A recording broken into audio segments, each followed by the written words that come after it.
दोस्तों YouTube के इस चैनल पे आपका स्वागत है। दोस्तों, अकबर का नाम आप सभी ने सुना होगा। इतिहास में इन्हें अकबर महान के नाम से भी जाना जाता है। अकबर को महान क्यों कहा गया? क्यों मुगल काल के किसी और शासक को ये सम्मान नहीं मिला जो सम्मान इतिहास में सम्राट अकबर को मिला है? आइए देखते हैं आज के इस वीडियो में।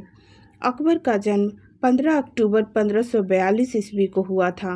हुमायूं जब भारत से निर्वासित होकर पाकिस्तान और अफगानिस्तान के क्षेत्रों में शरण ले रहा था, उसी समय में अमरकोट के राजा राणा वीर साल के महल में अकबर का जन्म होता है।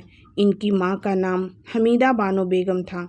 जब अकबर 14 वर्ष का था तब उसके पिता की मौत सीढ़ियों से गिरने के कारण हो जाती है। उस समय अकबर पंजाब के क्षेत्रों में था। पंजाब के कलानौर में ही 14 फरवरी 1556 ईस्वी को उसका राज्याभिषेक किया जाता है। दोस्तों, अकबर के बारे में सबसे अधिक जानकारी हमें अकबरनामा से मिलती है, जिसे लिखा था अबुल फजल ने। अकबर जब राजा बना तब उसकी उम्र मात्र 14 वर्ष की थी, इसलिए बैरम खान जो उसका प्रधानमंत्री था वह उसका संरक्षक बना। अकबर ने अपना राजनीतिक सफ़र बैरम खान की देखरेख में शुरू किया। शासन चलाना अकबर ने बैरम खान से सीखा। इसी बीच अकबर ने हेमू को पानीपत के द्वितीय युद्ध में हराकर दिल्ली पर फिर से अधिकार कर लेता है। पानीपत का दूसरा युद्ध 5 नवंबर 1556 ईस्वी को हुआ था। लेकिन आगे चलकर शासन पे बैरम खान ज़्यादा प्रभावी दिखने लगता है। बैरम खान के आगे कई बार अकबर को अपने फैसले बदलने पड़ते थे। इसी कारण अकबर बैरम खान के प्रभाव से मुक्त होना चाहता था।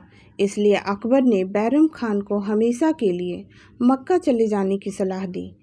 1560 ईस्वी में बैरम खान मक्का जाने को निकलता है, लेकिन गुजरात के पाटन में मुबारक खान ने उस पर आक्रमण किया और उसकी हत्या कर दी।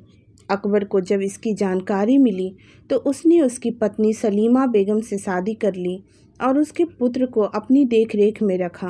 अब अकबर अपना पूरा ध्यान अपने साम्राज्य के विस्तार की ओर लगाता है। 1561 में वह मालवा पर अधिकार करता है और 1561 में ही चुनार को जीत लेता है।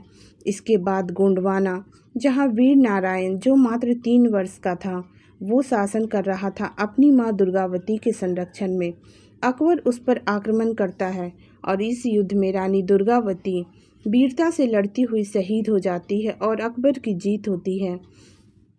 इन सब के बाद अकबर के सामने साम्राज्य विस्तार के रास्ते में सबसे बड़ी चुनौती थी राजपूत राज्य। अकबर ने इनको अपने अधिकार में लेने के लिए बड़ी ही बुद्धिमानी से काम किया। इसके लिए अकबर ने 3 रास्ते अपनाए।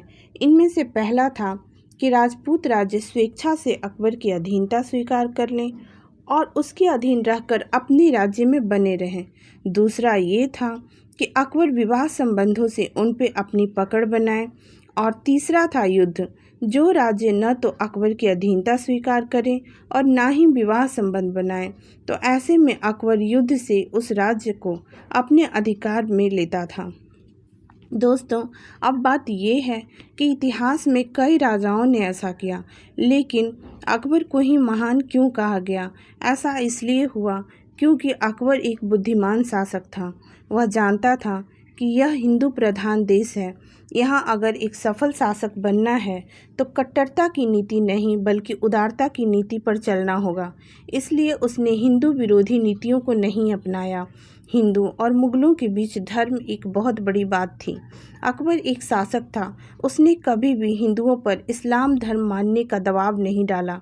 हिंदुओं पर तीर्थ यात्रा कर लगाया जाता था, जिसे जजिया कर कहते थे। अकबर ने इस जजिया कर को समाप्त कर दिया। जजिया कर के हटा देने से जो हिंदू प्रजा थी वो बहुत खुश हुई। अकबर का धार्मिक कट्टर नहीं होना ही उसे महान बनाता है। दोस्तों, वीडियो अगर पसंद आया हो तो वीडियो को लाइक करें और इस चैनल को सब्सक्राइब करें। Thank you.